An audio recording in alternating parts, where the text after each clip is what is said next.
Hi Dheeraj, congratulations. Thank you. అయితే story వింటున్నప్పుడు అంటే దుష్యంత్ వచ్చి నరేట్ చేసినప్పుడు కానీ సెకండ్ హాఫ్ తీసుకున్న తర్వాత చూసినప్పుడు కానీ ఇందులో ఎక్కడో రంగస్థలం ఫ్లేవర్ కొంచెం ఎక్కువ ఉంది అని ఏమైనా అనిపించిందా చూసాక? కానీ రంగస్థలం ఫ్లేవర్ అని ఏమి అనిపించలేదండి, ఎందుకంటే రంగస్థలం కమర్షియాలిటీ హైస్ అవన్నీ ఉన్నాయి. నేను ఇందాక అన్నట్టు కథ విన్నప్పుడు నిజంగా తను ఒక జెన్యున్గా అప్కమింగ్ కొత్త వాళ్ళతో చేద్దాం అనుకున్న కథ నాకు ఆ టింజే కనిపించింది. అంటే నాకు అంత కమర్షియల్గా స్టార్స్తో చేయాలని ఏమి అనిపించలేదు. అంటే తను రాసుకున్న విధానంలో చాలా అంటే న్యాచురల్గా అనిపించిందండి, దాని టింజే అనిపించలేదు నాకు. అంటే అది రిస్క్ చేస్తున్నట్టు అనిపించలేదు. ఇప్పుడు లాస్ట్ టైం దుష్యంత్ గారిని అడిగినప్పుడు కూడా క్యాస్ట్ టింట్ ఏమీ లేదు అని అన్నారు. But end of the day ఆ ఫిల్మ్లో ఉందే క్యాష్ పోర్టల్ కనిపిస్తుంది, చెప్పకపోయినా వాడకపోయినా కూడా. కొన్ని క్యాష్ సంఘాలు కూడా మిమ్మల్ని ఆల్రెడీ అభినందిస్తున్నాయి కూడా. సో ఇలాంటి ఒక దాంతో వెళ్తున్నప్పుడు, బికాజ్ మీ ప్రీవియస్ 2 ఫిల్మ్స్ అన్నీ కూడా లవ్ స్టోరీ, డిజిటల్, కామెడీ అవన్నీ, బట్ ఇందులో ఎప్పుడైతే క్యాష్ టింట్తో వెళ్తున్నామో కొంచెం రిస్కీ అఫైర్ కదా బేసిక్గా. అంటే ఎవరు మనోభావాలను దెబ్బతినే ఛాన్స్ ఉంటుంది. ఎందుకని ఇంత రిస్క్ చేశారు మీరు? లేదండి, అంటే ఇంటెన్షనల్గా ఫస్ట్ నుంచి ఎవరిని ఇబ్బంది పెట్టకూడదని ఫస్ట్ నరేషన్ చెప్తున్నప్పటి నుంచి మాకు అదే ఉండింది. తీస్తున్నప్పుడు కూడా ఎవరి ప్రస్తావన ఎవరు హర్ట్ అయ్యేటట్టుగా చేయకూడదు అనేది ఇంటెన్షను. సినిమా రెడీ అయిన తర్వాత కూడా 1-2 సార్లు చెక్ చేసుకున్నాం. అంటే మన దగ్గర ఎస్కేఎన్ వీళ్ళందరూ ఉన్నారు కదా, మాకు ఫస్ట్ బ్రెయిన్ వెలుగుతుంది అనమాట, ఎవడు కాంట్రవర్సీ ఎలా చేస్తాడు అని. సో అందుకే అలాంటి స్కోప్ ఇవ్వకుండా జాగ్రత్తలు తీసుకొని చేసాము. సో ఎప్పుడూ రిస్క్గా ఏం ఫీల్ అవ్వలేదు. బట్ యాక్చువల్లీ రిస్క్ అని దేనికి అనిపించింది అంటే, కొత్త వాళ్ళతో ఇంత బడ్జెట్ పెట్టి అంటే కంప్లీట్గా సినిమా ఒక 70-80 డేస్ అమలాపురంలో షూట్ చేసాం. అది ఒక 4 టైమ్స్ అప్ అండ్ డౌన్ చేసాం. బడ్జెట్ వైజ్ ఇవన్నీ అనిపించాయి. కానీ నిజంగా అరవింద్ గారికి థ్యాంక్స్ అండి. అంటే నేను సార్ ఇది బాగుంది చెప్దాం అనుకుంటున్నా, ఇది చేద్దాం అనుకుంటున్నానంటే లిటరల్లీ అరవింద్ గారు లాంటి స్టాల్ వాట్ మా వెనకాల లేకపోతే ఒక కొత్త ప్రొడ్యూసర్ ఎవరైనా సరే ఇలాంటి సినిమా చేయలేరండి. ఎందుకంటే పక్కా డబ్బులు పోగొట్టుకొని వెళ్ళిపోతాడండి. బట్ ఆయన ఉండి సరే ఓకే ఈ కంటెంట్ బాగుంది, మంచి కంటెంట్ చెప్పాలి, పర్లేదు నువ్వు చెయ్యి అని పంపించారండి. అంటే ఆ విషయంలో మాత్రం ఆయనకి థ్యాంక్స్ చెప్పాలి. కంగ్రాట్స్. సుహాస్ గారు, ఇందాక ఆల్రెడీ అంటే దుష్యంత్ గారు చెప్పారు, ఇప్పుడు ఇంటర్వెల్కి ముందు ఒక 15 minutes, ఇంటర్వెల్ తర్వాత ఒక ½ an hour మీరు ఒక బ్యాక్ సీట్ తీసుకొని శరణ్య గారిని ముందుకు పెట్టి ఆ మొత్తం సీక్వెన్స్ అంతా లిటరల్గా ఏంటంటే ఆ సీక్వెన్స్ ఆ గంట చూస్తే శరణ్య గారే హీరో అన్నట్టు ఉంటుంది సినిమాకి. సో యూజువల్గా యంగ్ హీరోస్ లేదా పాపులారిటీ వచ్చిన హీరోస్ అలాంటివి ఒప్పుకోవడం కొంచెం టఫ్ అవుతుంది. సో మీరు అసలు ఎలా పుష్ చేశారని, ఎందుకని పుష్ చేయాల్సి వచ్చింది వేరే క్యారెక్టర్కి మనం అంత లీడ్ స్కోప్ ఇచ్చి? అంటే నాకు నిన్న శివ నిర్వాణ అన్న ఫోన్ చేసి ఒక మాట చెప్పారండి, తమ్ముడు నాకు నీ మీద ఎందుకు హ్యాపీగా ఉంది అంటే నువ్వు మిగతా క్యారెక్టర్స్ కూడా స్కోప్ ఇస్తున్నావు, అప్పుడే కథ నిలబడిద్ది. చాలామంది కథ అదే హైప్ ఉన్నాయన్నీ తీసేసుకుందాం చూస్తారు, బట్ నువ్వు అందరికీ స్కోప్ ఇచ్చావు, దానివల్ల కథ నిలబడింది. బట్ రియాలిటీ ఏంటంటే ఫైనల్గా హీరోకే పేరు వస్తుంది. ఆ కాన్సెప్ట్ కథను చంపకూడదు, ఫైనల్గా ఎలాగో నా పేరు నాకు వస్తుంది కదా. నా ఫేవరెట్ సీన్ కూడా అదే. అంటే యాక్చువల్గా కలర్ ఫోటో చూసిన తర్వాత మీ యాక్టింగ్ పరంగా మీ మీద చాలా ఎక్స్పెక్టేషన్స్ ఉన్నాయి అందరికీ. నాకైతే ఎస్పెషల్లీ అంటే ఇంకొంచెం ఉన్న 2 హార్డ్ హిట్టింగ్ సీన్లు సుహాస్కి పడి ఉంటే బాగుండదేమో. అంటే తీసినవి ఉన్న ఎడిటింగ్ టేబుల్లో ఎగిరిపోయినా లేదంటే ఇంటెన్షనల్గా డిజైన్ చేశారా? ఉన్నంత వరకు నేను చాలా సాటిస్ఫైడ్ అండి. దానికే చాలా అంటే చాలా కష్టపడి చేసాం. ఎడిట్లో లేచినవి ఉంటాయి కొన్ని, బట్ ఉన్నవి చాలు నాకు. డన్, కంగ్రాట్స్ అండి. థ్యాంక్ యూ అండి. సో దుష్యంత్ గారు,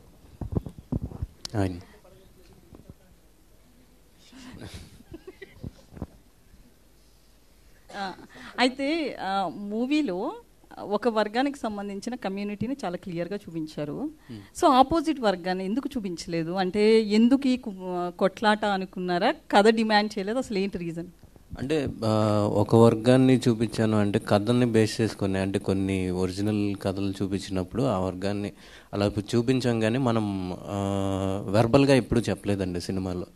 అంటే అవతల వర్గానికి కూడా ఎందుకు తీసుకోవటం అంటే, నేను ముందు నుంచి చెప్పినట్లు ప్రతి కథలో ఒక అప్పర్ క్యాస్ట్ లోయర్ క్యాస్ట్ ఉంటారు, బట్ వాళ్ళని మెన్షన్ చేసి చెప్పాల్సిన అవసరం లేదు సినిమాకి అనేది ఉద్దేశంతో అంతే. ఇక్కడ కూడా కొన్ని సీన్స్ ఆ డైలాగ్స్ వల్ల మీకు అలా అనిపించవచ్చు, కానీ నేను ఎక్కడ మెన్షన్ చేయలేదు. అవును, అదే ఎందుకంటే కొన్ని చోట్ల కులాలు చెప్పకపోయినా కూడా తోకలో ఏదోటి తగిలించి తింటిస్తారు. బట్ ఇక్కడ ఎక్కడా కూడా ఒక్క చోట కూడా దొరకలే అవతల వాళ్ళు ఎవరు అనేది. అవతల వాళ్ళు దొరకలేదు అంటే దొరికిన వాళ్ళు కూడా ఉన్నారండి. దొరికిన అంటే కొన్ని ఇంటి పేర్లు చూసి అవి గుర్తుపట్టడం అలాంటివి ఉన్నాయి. కానీ ఎక్కడ నేను అంటే వాళ్ళిద్దరి మధ్యలో కథ చెప్దాం అనుకున్నాను, కానీ వాళ్ళిద్దరిని మెన్షన్ చేయాల్సిన అవసరం అనిపించలేదు నాకు. అది కొన్ని డైలాగ్స్ వల్ల మీకు అలా అనిపించవచ్చు. అంటే మీరు చెప్పిన దాని ప్రకారం రియల్ స్టోరీ అని చెప్పారు. నిజంగానే ఆ ఎండింగ్లో మనకి ఆ జైల్ సీన్ కావచ్చు అవన్నీ నిజంగా జరిగాయా? అదే కొన్ని ఇన్సిడెంట్స్ని బేస్ చేసుకొని కథ అల్లుకోవడం జరిగిందండి. అందులో కొన్ని మాత్రం ఒరిజినల్గా అంటే జరిగిన సంఘటనల నుంచి తీసుకొని చేసినవే. సో పోలీస్ స్టేషన్ సీన్ అయితే హైలైట్ సినిమాకి. ఓకే. సో నిజంగానే ఆ సీన్ జరిగిందా? మీరు పోలీస్ స్టేషన్లో అయితే జరిగిందండి, అలా జరగలేదు. దాన్ని మనం ఇంకా యాడ్ చేసాం అనమాట. అంటే పోలీస్ స్టేషన్లో ఏం జరిగిందో నాకు తెలియదు కాబట్టి నేను ఇలా ఉంటే బాగుంటుంది అనుకొని చేశాను. పోలీస్ స్టేషన్లో అయితే జరిగింది, అక్కడ ఏం జరిగిందో నాకు తెలియదు కానీ నేను చెప్పాను. సుహాస్ గారు, సో థర్డ్ హిట్ కొట్టారు. సో మీరు ఇండస్ట్రీలోకి వచ్చేటప్పుడు హీరో అవ్వాలన్న థాట్తో అయితే వచ్చి ఉండకపోవచ్చు మేబీ. సో అనుకోకుండా వచ్చినా కూడా, అనుకుని వచ్చిన వాళ్ళంతా ఎలా ఉన్నారో మనం చాలా మందిని చూసాము. అనుకోకుండా వచ్చిన అంత 3 హిట్లు పడ్డాయి మీకు, అది కూడా చాలా సక్సెస్. అంటే నటనకి ఇక్కడ స్కోప్ వచ్చింది. అంటే హిట్లు ఎవరికన్నా రావచ్చు, బట్ నటన పరంగా మాత్రం సుహాస్కి చాలా స్కోప్ ఉన్న సినిమా. 3వది కూడా అట్లే చూస్ చేసుకున్నారు. సో ఎట్లా ఫీల్ అవుతున్నారు దీని గురించి? చాలా హ్యాపీగా ఉందండి. నిజంగానే హీరో అవుతానని అనుకోలేదు, కానీ ఎక్కడో సబ్ కాన్షియస్ మైండ్లో అనుకుని ఉంటాను చాలా గట్టిగా, అందుకని అయిపోయి ఉంటానేమో. చాలా హ్యాపీ అండి, చాలా ఆనందం. నెక్స్ట్ కూడా ఇంకా అన్ని హిట్లు కొట్టాలి, ఇంకా బాగా చేయాలని చూస్తున్నాను. సో ఫ్యామిలీ మెంబర్స్ నుంచి ఎట్లాంటి కామెంట్స్ వస్తున్నాయి? ఫుల్ హ్యాపీ అండి. మా అమ్మ ఫోన్ చేసి నేను ఇంకా బయటకు రాలేకపోతున్నాను రా క్లైమాక్స్ చూసి అని ఏడ్ చేసింది మా అమ్మ. సో అందరూ ప్రౌడ్ అండి. దుష్యంత్ గారు, సార్ డిస్క్రిమినేషన్కి రివోల్ట్ అవటం అనేది ఒక మేజర్ కమర్షియల్ ప్లాట్, కానీ డెమోక్రటిక్ వేలో కూడా రివోల్ట్ అవ్వచ్చు అనేది మీరు చాలా ఎఫెక్టివ్గా చూపించారు. ఎస్పెషల్లీ ఏంటంటే వెంకన్న బాబు వాళ్ళ వైఫ్ ఈ నైట్ వచ్చి మాట్లాడుతుంది హీరోయిన్తో, నువ్వు నైట్గా సపోర్ట్ చేయాల్సింది, పగలు చేస్తే దానికి ఉపయోగం ఉంటుంది అంటారు. అంటే one of the best ideology అనిపించింది మనకి. మనం ఏంటంటే మనసు ఒకరికి సపోర్ట్ చేస్తుంది, మనిషిగా ఒకరి పక్కన ఉంటాం. అలాంటి వాళ్ళందరినీ అడ్రస్ చేసినట్టు అనిపించింది. ఆ సీన్ గురించి ఏమైనా మాట్లాడతారు? అదే అంటే యాక్చువల్గా మన ఇంట్లో ఉన్న వాళ్ళందరూ ఒకలాగా ఉండరండి. అంటే బేసిక్గా మన అన్నయ్య చేసే పని మనకు నచ్చకపోవచ్చు, ఒక వైఫ్ చేసే పని హస్బెండ్కి నచ్చకపోవచ్చు. సో ఒక మన ఇంట్లో ఇట్ సెల్ఫ్ అంటే సొసైటీలో చాలా క్యారెక్టర్స్ ఉంటాయి, ఒక క్యారెక్టర్కి పోలిక ఉండదు. సొసైటీ అనేది ఇంటి దగ్గర నుంచే స్టార్ట్ అవుతుంది. సో ఇంట్లోనే ఒక క్యారెక్టర్కి ఇంకో క్యారెక్టర్కి పోలిక ఉండదు. సో దాని నుంచి బాగా అడ్రస్ చేశారండి. అలాంటి ఆ రైటింగ్ చాలా ఐడియాలజీ బాగుంది, మీ writing style. Thank you sir. అంటే ఒక అమ్మాయి పద్మ అనే క్యారెక్టర్ ఎంత ఐడియాలజీగా ఎంత స్ట్రాంగో అలాంటి క్యారెక్టర్స్తో సీన్స్తో ఎలివేట్ అయింది.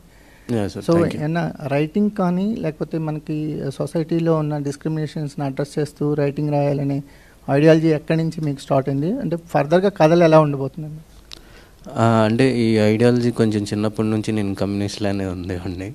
అంటే కమ్యూనిస్ట్ అంటే ఎక్కువ మాట్లాడను కానీ లోపల ఉంటుంది. సో అదే నేను అంటే ఇక్కడికి వచ్చి ఏదో కొత్త కథ రాయాలి, హైదరాబాద్ వచ్చి కొత్త కథ రాయాలి, కొత్త కథల గురించి ఆలోచించాలి అని ఎప్పుడు అనుకోలేదు. నేను పెరిగిన ఊళ్ళో, నేను పెరిగిన ఆ వాతావరణంలో నేను చూసిన కథలని అట్లీస్ట్ వాటిని చూపించాలి చాలా ఎఫెక్టివ్గా అనేది. సో ముందు కూడా అలానే ఉంటాయి సార్. సుహాస్ గారు, అంటే మీరు చేసే కథలు ఎలాగా అంటే నేల విడిచి సాము చేయని కథలు ఎలాగో చేస్తున్నారు, మీ పక్కన ఉండే కాస్టింగ్ కూడా అలాగే అంటే వాళ్ళకు కూడా అవకాశాన్ని ఇచ్చే విధంగా కాస్టింగ్ ఉంటుంది. అట్ ద సేమ్ టైం వాళ్ళు కూడా ఆ క్యారెక్టర్కి తగ్గట్టు చేస్తున్నారు. అంటే కాంబినేషన్స్ వైజ్ ఎక్కువ వెళ్ళట్లా, కాంబినేషన్స్ వైజ్ వెళ్ళకుండా క్యారెక్టర్స్కి ఎవరు సూట్ అవుతారో వాళ్ళతో వెళ్తున్నారు. ఇది కాన్షియస్గా తీసుకునే డెసిషన్. ఈ అంటే డైరెక్టర్ అంటే మీ తాలూకు కూడా ఉంటుంది కదా? ఏం ఉండదన్న, ఏముండదా? డైరెక్టర్ అనుకోవటం అన్న, అది చెప్పాను కదా. మళ్ళీ కథ టెస్ట్ పోయే విధంగా ఏమి చేయను అన్న. ఇలాగే ఉండబోతుందా ఫర్దర్గా కూడా? తప్పకుండా. ధీరజ్ గారు సార్, కమర్షియల్గా అంటే బేబీ అనేది ఒక బ్లాక్ బస్టర్ అయింది. నెక్స్ట్ ఇప్పుడు అంబాజీపేట కమర్షియల్గా ఎంతవరకు సక్సెస్ ఉంది? ఏంటంటే ఫర్దర్గా వచ్చే ఇలాంటి సినిమాలు చేద్దాం అనుకున్న వాళ్ళు కూడా ఒక ధైర్యాన్ని ఇచ్చే విధంగా ఈ సక్సెస్ ఉందా? లేదండి, డెఫినెట్లీ ఇలాంటి సినిమాలు చేస్తే జనరల్గా రెవెన్యూ కొంచెం తక్కువనే ఉంటుంది. బట్ ఫార్చునేట్లీ ఈసారి ఆడియన్స్ మా మీద అయితే కొంచెం జాలి, ప్రేమ, కరుణ అన్నీ చూపించారు. సో ఈ సినిమా తర్వాత చాలామంది ఇలాంటి కథలు మళ్ళీ చేయడానికి ముందుకు వస్తారని నేను అనుకుంటున్నాను. Thank you.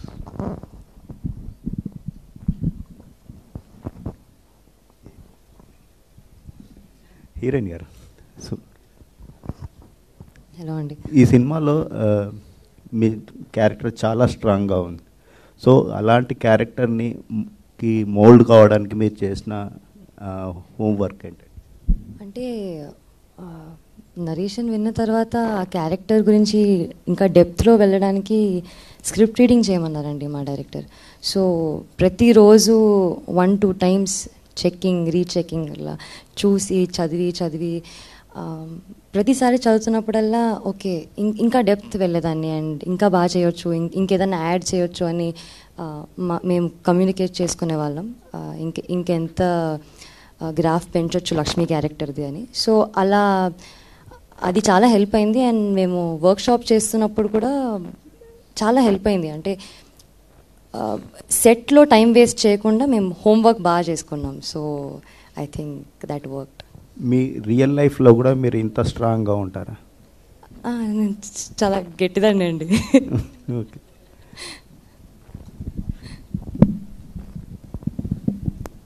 సుహాస్ గారు, కంగ్రాట్స్ సార్. థ్యాంక్ యూ అండి. Thank you. సో మూవీ చూసిన ప్రతి ఒక్కళ్ళు దీనికి అవార్డ్స్ ఇవ్వాలి అని చెప్పేసి చెప్తున్నారు. నిన్న లిటరల్గా అయితే నాయ బ్రాహ్మణ్ సంఘం వాళ్ళు దీని గురించి ఒక సభ కూడా పెట్టి అవార్డ్స్ ఇవ్వాలి అని చెప్పేసి చెప్పారు. మిమ్మల్ని ఎవరైనా అప్రోచ్ అయ్యారా? ఎలా ఫీల్ అవుతున్నారు? ఎట్లా? సినిమా సక్సెస్ అయిందండి, దానికి చాలా హ్యాపీ. అవార్డ్స్ రావాలని ఉంటుంది లోపల, వస్తే హ్యాపీసే. సో ధీరజ్ గారు, హలో అండి. Hi sir, congrats. Thank you అండి. సో మీరు అన్నారు అల్లు అరవింద్ గారి సపోర్ట్ ఉంటుంది ఎప్పుడు అని చెప్పేసి. సో మూవీ మీరు ఫస్ట్ ఇట్లా కాన్సెప్ట్ కానీ అనుకున్నప్పుడు సో దీనికి బడ్జెట్ కూడా ఎక్కువ పెట్టామన్నారు. సో ఓన్లీ సుహాస్ గారినే అనుకున్నారా లేదా ఏమైనా చేంజెస్ అనుకున్నారా స్టార్టింగ్ నుంచి?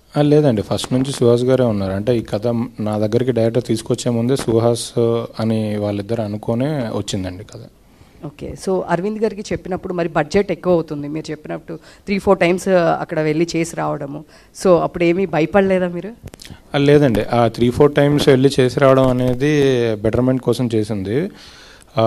బట్ అంటే ఫస్ట్ నుంచి కథ చెప్పినప్పుడు ఇది అన్నప్పుడు మీరు చూస్తే రీసెంట్ టైమ్స్లో మా అటెంప్ట్స్ అన్ని నాయిటు కానీ ఇది కానీ మేము జెన్యున్గా కొన్ని కథలు ఎప్పటికీ గుర్తుండిపోయే కథలు చెప్పాలనే ఉద్దేశంతోనే ముందుకు వచ్చామండి, అంతే. సో కమర్షియల్ వేలో అలాంటి సినిమా స్టార్ హీరో సినిమా చేస్తే 10 కోట్లు మిగులుతుంది, 20 కోట్లు మిగులుతుంది అలా ఆలోచించలేదు. బేబీ కూడా మీరు చూస్తే మేము హానెస్ట్గా చెప్దాం అనుకున్న కథే. సో ఏదో కమర్షియల్గా డబ్బులు వచ్చేస్తాయని చేసింది కాదు, మేము కథను నమ్మి జెన్యున్గా చెప్దాం అనుకున్న కథే అండి. సో అంటే సక్సెస్ అయ్యే కథ మీరు తీస్తున్నారా? మీరు ఏది తీసినా సక్సెస్ అవుతుందా? అంటే రీసెంట్ డేస్లో చూసుకుంటే బేబీ కానీ ఇది కానీ ఏదైనా రన్నింగ్ హిట్స్లో ఉన్నారు?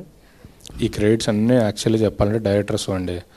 ఇదేదో మనం చేస్తే సక్సెస్ అయ్యేదేం లేదు. డైరెక్టర్స్ అందరూ వేరు వేరు డైరెక్టర్స్, వాళ్ళ క్రెడిట్స్ ఇవన్నీ. Thank you.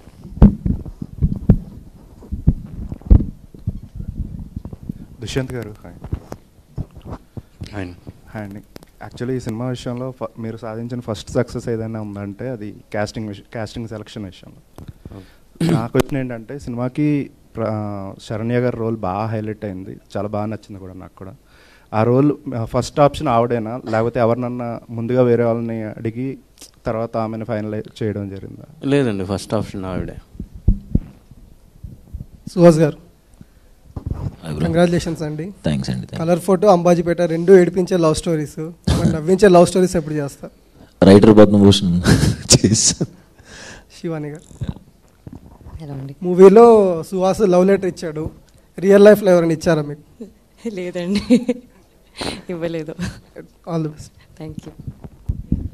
సుహాస్ గారు, ముందుగా ఇచ్చే ఉంటారు కానీ మరి మీడియా ముందు మైక్లో వాళ్ళ ఇంట్లో వాళ్ళు చూస్తుంటారు, ఎలా చెప్తారండి? సుహాస్ గారు, హాయ్. సో ముందుగా కొడుకు వచ్చిన వేళ విశేషము సూపర్ హిట్ కొట్టారు. మరి సినిమాలో పేరు పెట్టాలనుకున్నప్పుడు తను పద్మాని పెట్టింది, మీ కొడుకు పేరు ఏం పెట్టారు? ఆ ఆప్షన్ నేను మా కలర్ ఫోటో డైరెక్టర్ సందీప్కి ఇచ్చానండి. వాడు ఏం పేరు పెడితే అదే. ఎందుకు? అంతే, ఆడు నన్ను హీరోని చేశాడు కదా, సో నా హీరోగా ఆడి పేరు పెట్టాలి. సో మేము ఇంతకుముందు ట్రైలర్ లాంచ్లో ఉన్నాం, సుహాస్ హీరో కంటే ఒక మంచి యాక్టర్గా, కమల్ హాసన్ లాంటి గొప్ప యాక్టర్గా పేరు తెచ్చుకోబోతున్నాడు ఇండస్ట్రీలో అని చెప్పి చాలామంది మిమ్మల్ని ప్రశంసిస్తున్నారు. సో ఇందాక ఒక ఆర్టిస్ట్ అన్నారు, సో గుడికి గడికి మధ్యలో అంటే ఒకే నేల ఉంటుంది, చిరంజీవికైనా సుహాస్కైనా ఒకే ఇండస్ట్రీ ఉంది అని చెప్పి. సో ఇలాంటి ప్రశంసలు చాలామంది మిమ్మల్ని అవి వింటున్నప్పుడు ఏమనిపిస్తుంది ఒక యాక్టర్గా? సో ఇంకా ఇంప్రూవ్ చేసుకోవడానికి సో ఎలాంటి కథలు ఎంచుకోవాలనిపిస్తుంటుంది? అంటే పర్టికులర్గా నేను ఈ కథ కావాలా కథ కావాలని ఎప్పుడూ అనుకోనండి. వచ్చే కథ అది బాగుంటే దానికి ఎలా న్యాయం చేయాలి అన్న దాని మీదే ఉంటాను అంతే. డైరెక్టర్ గారు, సో క్లైమాక్స్ విషయంలో కొంతమంది కాస్త అసంతృప్తి వ్యక్తం చేశారు. అంటే చూసిన సినిమా ఓవరాల్గా చాలా బాగుంది, మంచి మార్కులు వేశారు, సూపర్ హిట్ చేశారు. సో క్లైమాక్స్ విషయంలో సో మీరేమన్నా ముందుగా అనుకున్న కోణాన్ని తీసారా, లేదంటే ఏమన్నా మార్చి ఫర్దర్గా ఎట్లా ఏ దశలో క్లైమాక్స్ని పూర్తి చేయగలిగారు? అంటే ఫస్ట్ ఆఫ్ ఆల్ చంపటం అనే దాంతో ఆ పగ ముగిసిపోతే ఆ పగకి అర్థం ఉండదు. సో అందుకనే ఫస్ట్ నుంచి ఇదే చంపకూడదు, అతన్ని ఏదో చేయాలి అనేది ముందు నుంచి అనుకుండిందండి. సో అది మీరు అన్నట్లు చాలామందికి అసంతృప్తి ఉంది, బట్ చాలామంది అప్రిషియేట్ అయితే చేస్తున్నారు. అంటే 2 సంవత్సరాలు వ్యక్తి అదే అంటే అక్కడే ఉండడం అనేది తన మానసిక స్థితి ఏ విధంగా ఉంటుంది అంతమంది జనాల మధ్యలో, ఊరి మధ్యలో? సో ఒక జనరల్గా అయితే ఒక పిచ్చివాళ్ళలాగా మారిపోవడం జరుగుతూ ఉంటుంది, కానీ మనిషి కాన్షియస్గా ఉండడం, సో గుర్తుపట్టడం అనేది సో ఏమన్నా జాగ్రత్తలు తీసుకున్నారా, అట్లే ఆలోచన చేశారు? ఎలా ఉన్నాడు అనేది అతను జాగ్రత్తల కంటే కూడా అతను ఊరి మీద ప్రవర్తించినప్పుడు ఊరు సిచ్యువేషన్ ఎలా ఉండిందో అతని సిచ్యువేషన్ కూడా అలానే ఉంది అని చెప్పడం యాక్చువల్లీ అక్కడ ఉద్దేశం. సో అదే. మీకు ఎట్లాంటి ప్రశంసలు వచ్చాయి? ఏం లేదండి, బేసికల్లీ కమర్షియల్ సినిమాగా చూస్తే లాస్ట్లో విలన్ని చంపేయాలి. బట్ మనం తను రాసుకున్నప్పుడు కానీ మేము తీసినప్పుడు కానీ కమర్షియల్ సినిమాగా చూడలేదు. అంటే తను రియలిస్టిక్గా కొన్ని వాల్యూస్ దీంతో రాసుకున్నారు. సో 2 పాయింట్స్ మీరు ఇప్పుడు అన్నది ఏంటంటే 2 years అక్కడ ఎలా ఉన్నాడు అని. దానికి ముందు యాక్చువల్లీ ఒక డైలాగ్ ఉంటుంది సినిమాలో, తప్పు చేసింది వాడు అదే ఊర్లో, అందరూ చూస్తుండగా అక్కడే తప్పు చేశాడు, శిక్ష పడాల్సింది కూడా అదే ఊర్లో అందరూ చూస్తుండగానే పడాలి. ఇప్పుడు ఎక్కడో రాజమండ్రి సెంట్రల్ జైలుకి తీసుకెళ్ళి అక్కడ ఉండి వాడు అక్కడ హ్యాపీగానే, అదొక డైలాగ్ ఉంటుంది అక్కడ, కొవ్వొత్తులు అదే ఇస్తరాకులు చుట్టుకుంటున్నావు, కొవ్వొత్తులు తయారు చేసుకుంటున్నావు, హ్యాపీగా బతికేస్తే కాదు. వాడు చేసిన తప్పు వాడికి ప్రతిరోజు గుర్తు రావాలంటే అదే ఊర్లో అక్కడే సెల్ కట్టాలి, అక్కడే అందరి ముందు అదే సెంటర్లో కట్టి వాడు ఏం కోల్పోయాడు లైఫ్లో అనేది తెలియాలి అనేది ఉంది. సో తన ఇంటెన్షన్ అనేది కొంచెం స్ట్రాంగ్గా కన్వే అవ్వలేదేమో, బట్ తను రాసుకున్న విధానం అంతా కరెక్ట్గానే ఉందండి. ధీరజ్ గారు, ఈ సినిమాలు వస్తే ఎవరికి వస్తాయి, సో ఎవరికి ఇవ్వాలనుకుంటున్నారు? మీ ఆడియన్స్ అయితే ప్రతి ఒక్కరు కూడా, అంటే మెయిన్ యాక్టర్స్ సుహాస్ కావచ్చు, శివాని కావచ్చు, శరణ్య, నితిన్ గారు, so every one award goes to ప్రతి ఒక్క క్యారెక్టర్కి ఇవ్వాలనిపిస్తుంటారు. సో మీరు ఎవరు గెస్ చేస్తున్నారు? ఈ సినిమాలో పనిచేసిన ప్రతి ఆర్టిస్ట్కి, టెక్నీషియన్కి, డైరెక్టర్కి, అంటే రైట్ ఫ్రమ్ సుహాస్, శరణ్య గారు, నితిన్ గారు, డైరెక్టర్, రైటింగ్కి కానీ, డైరెక్షన్కి కానీ, ఎడిటర్కి కానీ, ఆర్ట్ డైరెక్టర్ కానీ అందరికీ రావాలని కోరుకుంటున్నాను. నిజంగా అలా వస్తే కనుక, అంటే ఇలాంటి వాళ్ళని చూసి ఇంకా 10 మంది చాలా కాన్ఫిడెంట్గా వస్తారండి ముందుకి. నితిన్ గారు, సో బ్రిలియంట్ పర్ఫార్మెన్స్ మీది. సో మా ఇండస్ట్రీకి తెలుగులో సరిగ్గా విలన్స్ దొరకట్లేదు అని చెప్పేసి నిరాశపడే డైరెక్టర్లకి తెలుగు మాట్లాడే ఒక చక్కటి సో విలన్ దొరికాడు, సో ఒక మంచి నటుడు దొరికాడు అని చెప్పేసి ఈ సినిమాతో సో ప్రేక్షకులు కన్వే అయింది. సో క్లైమాక్స్ పోర్షన్ విషయంలో సో మీ ఎట్లా ఉండేది, మీ ఎక్స్పీరియన్స్ ఏంటి సార్? అంటే మీరు ముందు అడిగిన క్వశ్చన్కి ఒక ఆన్సర్ చెప్తాను. ఇంకా 2 years నుంచి అక్కడ ఉంటే ఒక మనిషి ఎలా అవుతాడు అనేది, అది మామూలు మనిషి గురించి మనం ఆలోచిస్తే మనకి ఆ థాట్ వస్తుంది. వెంకట్ బాబు అనే వ్యక్తి 2 years కాదు, 10 years కాదు, లైఫ్ లాంగ్ అక్కడ ఉన్న వాడు అలాగే ఉంటాడు. సో అది వాడి క్యారెక్టర్. చాలా చాలా గ్రేట్ ఎక్స్పీరియన్స్ ఏంటి, నాకు మళ్ళీ లైఫ్లో ఇలాంటి క్యారెక్టర్స్ దొరుకుతుందా అనేది కూడా తెలియదు నాకు. I think the best character I got in my career. Thank you. Suhas అన్న, కంగ్రాచులేషన్. థ్యాంక్స్ అన్న, థ్యాంక్ యూ. నీ పెర్ఫార్మెన్స్ నెక్స్ట్ లెవెల్ అంటే Thank you. బ్రహ్మరథం పడుతున్నారు అందరూ కూడా. Thank you. సో అంటే సక్సెస్ వచ్చిన తర్వాత జాగ్రత్తలు చాలా తీసుకుంటారు. వరుసగా హ్యాట్రిక్ కూడా కొట్టావు. సో ఇక నుంచి సుహాస్ సినిమాలు ఎలా ఉండబోతున్నాయి? నేను నెక్స్ట్ ఇప్పుడు రిలీజ్ అయ్యే సినిమాలు కూడా అయిపోయినాయి, కొన్ని ఆల్మోస్ట్, కొన్ని సగం అయినాయి. సో ఇది ఖచ్చితంగా ఆడిద్దనే నమ్మకం ఫస్ట్ నుంచి ఉందన్న. సో దీనికి తగ్గట్టే మిగతా దానికి అదే నా క్యారెక్టర్లో కానీ కథల్లో కానీ వేరే వేరే అనుకునే సెలెక్ట్ చేసి పెట్టుకున్నా అన్న.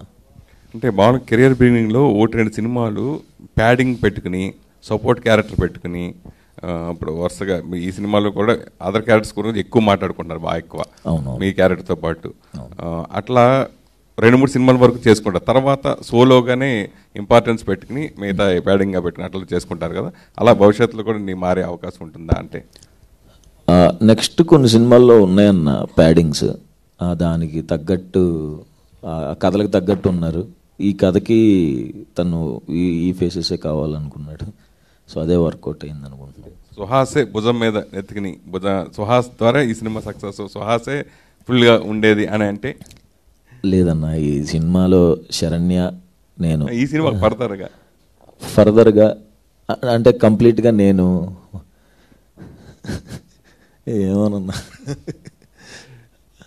ఆలోచించలేదండి. ఇప్పుడు ఆ కథ చేసుకుంటూ వెళ్ళిపోతున్నాను తప్ప అంతే. తను చాలా గ్రౌండెడ్గా ఉన్నాడు, అలానే ఉండనివ్వండి. మీరు అప్పుడే స్టార్ హీరోస్ అని మీ మీదే అంతా నడపాలి ఉంటుంది కదా. సక్సెస్ పుట్టాడు కాబట్టి డెఫినెట్గా ఎదగాలని కోరుకుంటాం కదా. తను కూడా ఎదగాలని కోరుకుంటే స్టార్డమ్ తెచ్చుకోవాలని ఉంటుంది కదా సక్సెస్ అవ్వాలన్నా కదా. సో అవును. సో మామూలుగా కొన్ని బ్యానర్స్ సక్సెస్ అసలు మామూలు బ్లాక్ బస్టర్ సక్సెస్ కొడుతూనే ఉంటారు, కంటిన్యూ చాలా చూసాం మనం. అలా గీతా ఆర్ట్ సంస్థ కూడా అరవింద్ గారు ఇది నెంబర్ 1 ప్రొడ్యూసర్గా ఎన్నో సక్సెస్ ఇచ్చారు. సో ఆయన కంటిన్యూషన్గా ఆయన వారసత్వంగా అనుకోవచ్చు. మీరందరూ వరుసగా ఎస్కే గాని మీరు కానీ బన్యవాసి కానీ ఇలా మీరు సక్సెస్ కొట్టడం, పైగా ఈ సక్సెస్ కూడా చాలా ఇంపార్టెంట్. చాలా రోజులు ఆపి మళ్ళీ బడ్జెట్ పెరిగిపోయి ఇలా జరిగింది కదా. సో ఈ సక్సెస్కి అరవింద్ గారు మీకు ఇచ్చిన కాంప్లిమెంట్ ఏంటి? సో ఎలా ఫీల్ అవుతుంది? ఈ సినిమా ఎప్పుడప్పుడు రషెస్ చూశారండి అరవింద్ గారు. అంటే ఎప్పుడప్పుడు తన వాల్యుబుల్ ఇన్పుట్స్ ఇచ్చి మమ్మల్ని అంటే ముందుకి పుష్ చేశారు. అంటే క్లైమాక్స్ విషయంలో యాక్చువల్లీ కొంచెం ఎక్కడో కమర్షియల్గా ట్రీట్ చేయడం జరిగింది. అది దాని మీద చాలా రోజులు డిస్కస్ చేసాం. అంటే ఇది కరెక్టా, ఇలా కరెక్టా అని అన్నప్పుడు వాసు గారు వచ్చి కమర్షియల్గా తీయాలంటే ఈ సినిమాని ఎందుకు, ఏ సినిమా అయినా తీయచ్చు కదా, ఇది ఇలా చేయకూడదు, జెన్యున్గా చెప్పాలి అన్నారు. దాని తర్వాత మేము మళ్ళీ వెళ్ళి రీషూట్ చేసి ఇవన్నీ చేయడం జరిగింది. బట్ అరవింద్ గారు ఎప్పుడు సినిమా చూసినా చాలా కాన్ఫిడెంట్గా చెప్పారు. యాక్చువల్లీ ఆయన ఫస్ట్ రషెస్ చూసింది ఊర్వశి రాక్షసి సినిమా ప్రీ రిలీజ్ ఫంక్షన్లోనే చెప్పారు నెక్స్ట్ చేయబోతున్న సినిమా కథ ఎలా ఉండబోతుందని. తర్వాత బేబీ సినిమా అప్పుడు కూడా చెప్పారు. అంటే ఈ సినిమా మీద ఆయన ఫస్ట్ నుంచి సూపర్ కాన్ఫిడెంట్గా ఉన్నారు. ఆయనకు బాగా నచ్చిన సినిమా. రిలీజ్కి ముందు ఒకసారి మేము చూసుకోవడానికి ఇదే స్క్రీన్లో ఇక్కడ ఒక ప్రివ్యూ వేసుకున్నాము. ఆ రోజు జస్ట్ ఓన్లీ మేము ఒక 5-6 మెంబర్స్ ఉన్నాం. ఆ రోజు అసలు అరవింద్ గారు అయితే నేను నా లైఫ్లో మర్చిపోలేను. నేను ఆయన ఎలా రియాక్ట్ అవుతారా అంటే ఫైనల్ కాపీ కదా, చూసి ఎలా రియాక్ట్ అవుతారా అని కొంచెం నర్వస్గా నిలబడి ఉన్నాను. ఆయన వచ్చి భుజం మీద కొట్టి, ఇలాంటి సినిమా తీసి ఇంకెందుకు ఆలోచిస్తున్నావు, వెనక భయపడుతున్నావు ఎందుకు, ఇంకా అసలు నీకు తిరుగులేదు అని మెట్లు దిగుతూగా చెప్పారు. ఈ సినిమా ఏ ఏరియా ఎక్కడ అమ్మొద్దు, కంప్లీట్గా ఓన్ రిలీజ్ చేస్తున్నాం. ఈ సినిమాని మనం ఎంత నమ్ముతున్నాం అనేది మార్కెట్లో ఎగ్జిబిటర్స్ కానీ డిస్ట్రిబ్యూటర్స్ కానీ తెలియాలంటే మనం అసలు ఈ సినిమా ఎక్కడ అమ్మొద్దు అన్నారు. అలానే మేము ఓన్ రిలీజ్ చేసుకున్నాం, ఎక్కడ సినిమా అమ్మలేదు. హలో సుహాస్ గారు. హాయ్ అండి, కంగ్రాచులేషన్స్ ఫర్ ద హ్యాట్రిక్. అయితే కలర్ ఫోటో తర్వాత యు ఆర్ంట్ ప్రూవ్ దట్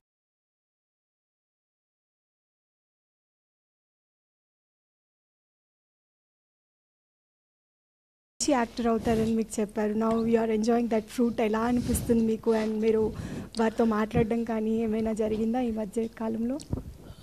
అంటే ఎప్పుడైనా ఒకసారి మాట్లాడుతూ ఉంటాయి అప్పుడప్పుడు. అంతే ఖచ్చితంగా వాళ్ళందరూ నేను వర్క్ చేసిన వాళ్ళు వచ్చిన వాళ్ళందరూ నా సక్సెస్కి వాళ్ళు చాలా హ్యాపీ ఫీల్ అవుతారండి. సుహాస్ అన్న, ఇది సుహాస్ సినిమా అంటే ఒక గుడ్నే ఉంది ఆడియన్స్లో. ఆ సినిమాకి వెళ్ళిపోవచ్చు, గుడ్డిగా వెళ్ళిపోతారు ఆ సినిమాకి. ఏదో ఒకటి మంచితనం ఏదో ఒకటి మంచిగా దొరుకుతుంది ఎంజాయ్ చేయడానికని. సో మీరు lot of upcoming actors struggle అవుతున్నారు. అంటే ఒక ప్లేస్ ఇండస్ట్రీలో ఒక ప్లేస్ పెట్టుకోవడానికి స్ట్రగుల్ అవుతున్నారు, బెగ్గింగ్ చేస్తున్నారు, మరి సినిమా చూడండి అది ఇదని. సో వాళ్ళందరికీ మీరు ఇచ్చే సలహా ఏంటి? అంటే చాలా స్ట్రగుల్ ఉంది మీది ముందు నుంచి, క్యారెక్టర్ ఆర్టిస్ట్ నుంచి ఇప్పుడు హీరోగా వరకు వచ్చారు. సో వాళ్ళందరికీ మీరు ఇచ్చే సలహా ఏంటి? వచ్చే అప్కమింగ్ వాళ్ళకి అంటే అప్కమింగ్ అంటే నేనైతే యూట్యూబ్లో షార్ట్ ఫిల్మ్స్ చేసుకున్నానండి. ఆ షార్ట్ ఫిల్మ్స్ బాగా చేసుకుని యూట్యూబ్లో పెడితే అది చూసి డైరెక్టర్స్కి నచ్చితే వాళ్ళు పిలుస్తారండి. నాకు అలా వర్కౌట్ అయింది. మరి అందరికి అలా వర్కౌట్ వద్దులేదు తెలియదు. మంచి కంటెంట్ యూట్యూబ్లో పెడితే సినిమాలు పిలిచేస్తారండి. అంతే. థ్యాంక్ యూ సో మచ్ అండి.